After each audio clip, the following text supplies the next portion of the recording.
नमस्कार, खबरों की खबर में आपका स्वागत है। ग्रेटर हैदराबाद म्युनिसिपल कॉरपोरेशन का चुनाव इस बार सबसे ज़्यादा सुर्खियों में रहा। ऐसे म्युनिसिपल कॉरपोरेशन के चुनाव की चर्चा इतनी ज़्यादा नहीं होती है, लेकिन इस चुनाव की चर्चा जोर शोर से हुई और उस चर्चा का सबसे बड़ा कारण भारतीय जनता पार्टी की वहाँ पर एंट्री थी। और ये एंट्री सामान्य तरीके से नहीं थी।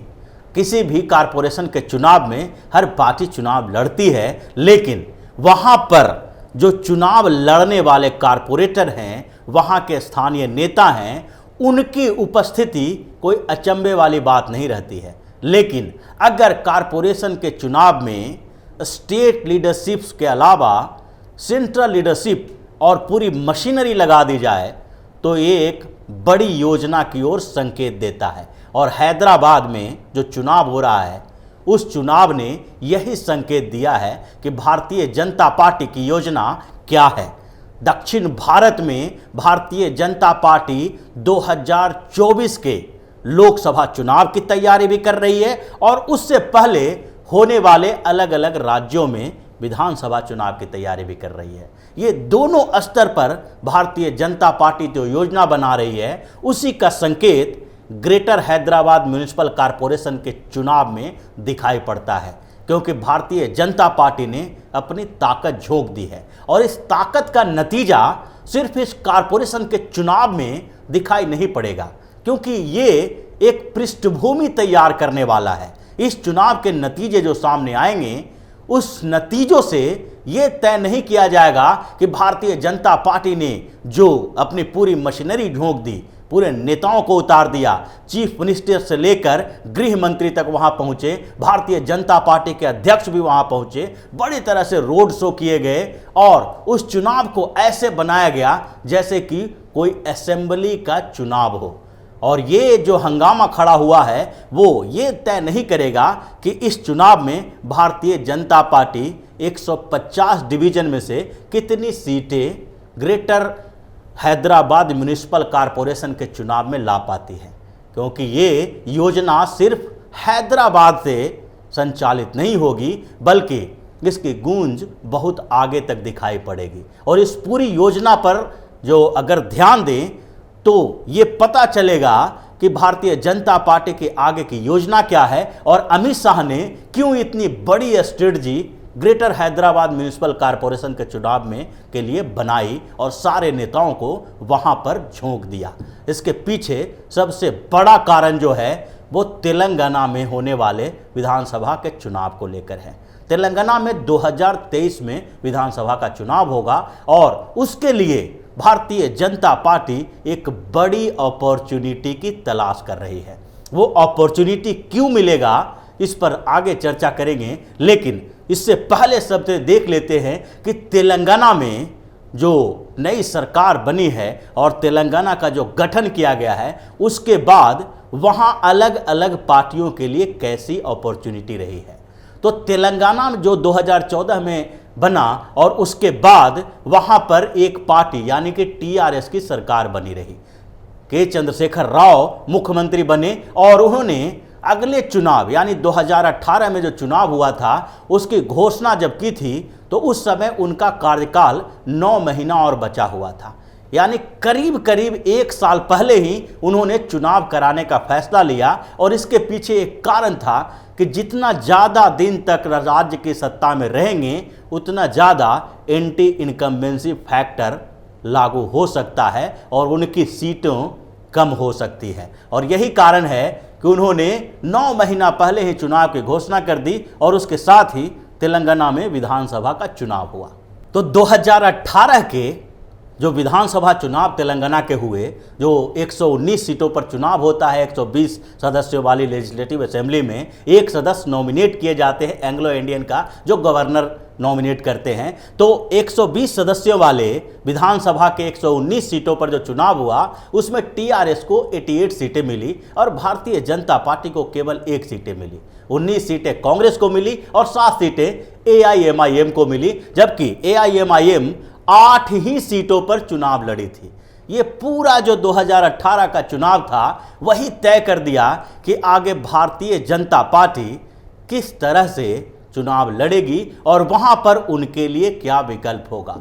क्योंकि अभी जो ग्रेटर हैदराबाद म्युनिसिपल कॉरपोरेशन का चुनाव हुआ और उस समय जो चुनाव प्रचार के दौरान आरोप प्रत्यारोप लगे हैं, जो समीकरण बने हैं, वो ये तय करता है, ये बताता है, ये संकेत देता है कि पिछले चुनाव में जो असेंबली का चुनाव हुआ था उस समय कैसे उसको मैनेज किया गया था। इस समय आरोप लगते रहे कि टीआरएस और एआईएमआईएम के बीच एक मौन सहमति रही है, चाहे हैदराबाद के चुनाव में हो या फिर असेंबली चुनाव में हो। दोनों चुनाव में दोनों एक दूसरे के खिलाफ प्रत्याशियों को उतारने में हिचकते रहे हैं और एआईएमआईएम के खिलाफ टीआरएस भी कई क्षेत्रों में प्रत्याशी उतारा तो है, लेकिन उसका सपोर्ट कर दिया है। जबकि दूसरी तरफ जो हैदराबाद के गढ़ में अपनी स्थिति मजबूत करने के बाद अलग अलग राज्यों में प्रसार करने वाले ओवैसी की पार्टी भी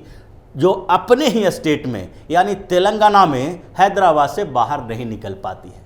महाराष्ट्र में वो चुनाव लड़ती है, बिहार में चुनाव लड़ती है, महाराष्ट्र और बिहार के अलावा पश्चिम बंगाल में चुनाव लड़ने की तैयारी करती है, लेकिन तेलंगाना में ही सारे 119 सीटों पर चुनाव नहीं लड़ती है। 8 सीटों पर चुनाव लड़के 7 सीटें जीत लेती है।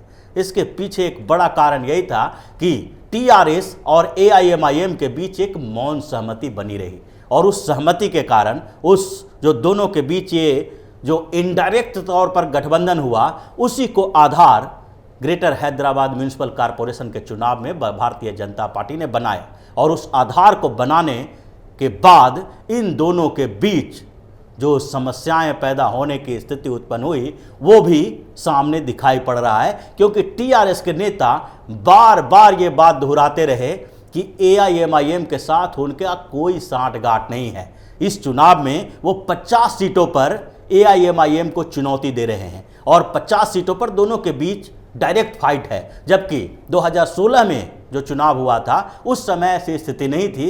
उस समय भी हैदराबाद चुनाव में दोनों के बीच एक सहमति बनी थी और दोनों पार्टियों ने अलग अलग क्षेत्रों में अलग अलग चुनाव लड़ा था, कुछ जगहों पर एक दूसरे का सपोर्ट भी किया था। इसलिए 99 सीटें टीआरएस के हाथों में आई थी, जबकि 44 सीट पर एआईएमआईएम की जीत हुई थी हैदराबाद के चुनाव में। लेकिन इस बार स्थितियां बदली और ये संकेत मिला कि अब एआईएमआईएम और टीआरएस के बीच जो साठगांठ चल रहा था वो उजागर होने लगा है और तेलंगाना में भारतीय जनता पार्टी के लिए एक विकल्प दिखाई पड़ने लगा है। तो सबसे पहले जो भारतीय जनता पार्टी 2018 के बाद 19 के लोकसभा चुनाव में अपनी स्थिति को बेहतर किया, उसी से अब भाजपा को लगा कि जिस तरह से पश्चिम बंगाल में भाजपा तेजी से उभर रही है, उसी तरह से तेलंगाना में भी भाजपा के लिए एक अच्छा मौका है और वहीं से ये तैयार होने लगा था। क्योंकि 2018 के विधानसभा चुनाव में 1 सीट लेने वाली भारतीय जनता पार्टी को 2019 के लोकसभा चुनाव में 4 सीटें मिली। 17 सीटों में से 4 सीटों पर भारतीय जनता पार्टी की जीत हुई और दूसरी तरफ 12 सीटें जो थी इसके पास पहले के चुनावों में टीआरएस के पास, वो घटकर 9 सीटें हो गई। कांग्रेस 3 और एआईएमआईएम 1 सीट पर जीत दर्ज की और भारतीय जनता पार्टी को लगा कि जिस तरह से एक विधानसभा सीट से 4 लोकसभा सीट का जो रास्ता तय किया गया है, वो रास्ता अब तेलंगाना में हमारे लिए अच्छा विकल्प तैयार कर सकता है और इसकी शुरुआत पहले से ही करनी पड़ेगी। चुनाव में अभी देर है और उस चुनाव में जो 2023 के दिसंबर के आसपास होंगे वहां पर विधानसभा का चुनाव, वो आगे 2024 में होने वाले लोकसभा चुनाव के लिए भी एक जमीन तैयार करेगा और इसलिए तेलंगाना के 17 लोकसभा सीटों पर भी भारतीय जनता पार्टी की नज़र है। और इसके लिए जरूरी है कि हैदराबाद के चुनाव में एक ऐसा माहौल पैदा किया जाए जिसमें लग सके कि हैदराबाद में केसीआर का विकल्प कांग्रेस नहीं है बल्कि भारतीय जनता पार्टी भी वहां पर सरकार बनाने की स्थिति में आ सकती है। क्योंकि कांग्रेस की स्थिति जो हर जगह पर बद से बदतर होती जा रही है, इसके कारण जहां पर कोई तीसरा विकल्प नहीं होता है, वहां पर रीजनल पार्टी जो वहां की है उसके लिए जीत आसान हो जाती है। ऐसी स्थिति ही पश्चिम बंगाल में भी रही, ऐसी स्थिति दूसरे राज्यों में भी है, जहां पर भारतीय जनता पार्टी अपना जनाधार बहुत ज़्यादा नहीं बढ़ा पाई और कांग्रेस से लोग इतने नाराज हैं कि उसको अपने साथ रखना नहीं चाहते, उसको समर्थन देना नहीं चाहते हैं। इसलिए रीजनल पार्टी जो वहां पर है, जिसके खिलाफ नाराजगी भी है, फिर भी लोग उसी को सपोर्ट करते हैं। और वही स्थिति तेलंगाना में भी है। तेलंगाना में टीआरएस के ऊपर, केसीआर के ऊपर कई आरोप लग रहे हैं, यहां तक कि वो अपने बेटे को प्रमोट कर रहे हैं और अपना उत्तराधिकारी बनाने की कोशिश में लगे हैं, जिसके कारण टीआरएस के नेता भी उनसे नाराज हैं, लेकिन अपनी नाराजगी जाहिर नहीं कर सकते, क्योंकि वहां टीआरएस के जो प्रमुख हैं केसीआर, उनकी स्थिति मजबूत होने के कारण ये लोग अगर नाराजगी दिखाते हैं तो इनके पास दूसरा कोई विकल्प नहीं है।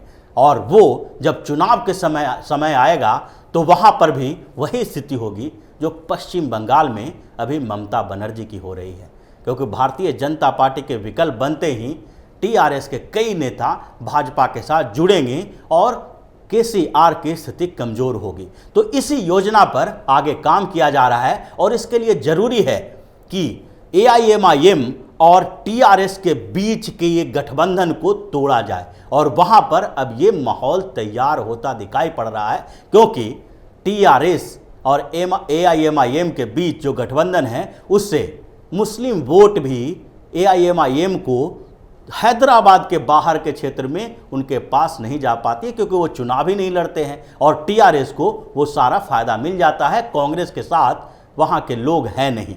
तो ऐसी स्थिति में अब भारतीय जनता पार्टी के लिए एक बड़ा मौका है तेलंगाना में आगे बढ़ने का और सरकार बनाने का। इसके अलावा तेलंगाना के साथ साथ ये जो चुनाव है वो साउथ इंडिया में भारतीय जनता पार्टी की पकड़ मजबूत करने का एक आधार तय करेगा, क्योंकि अभी कर्नाटक में भारतीय जनता पार्टी की सरकार है और पिछले कुछ सालों से कर्नाटक में धीरे धीरे भाजपा आगे बढ़ी है, लेकिन आंध्र प्रदेश की राजनीति में भी भाजपा पिछड़ गई।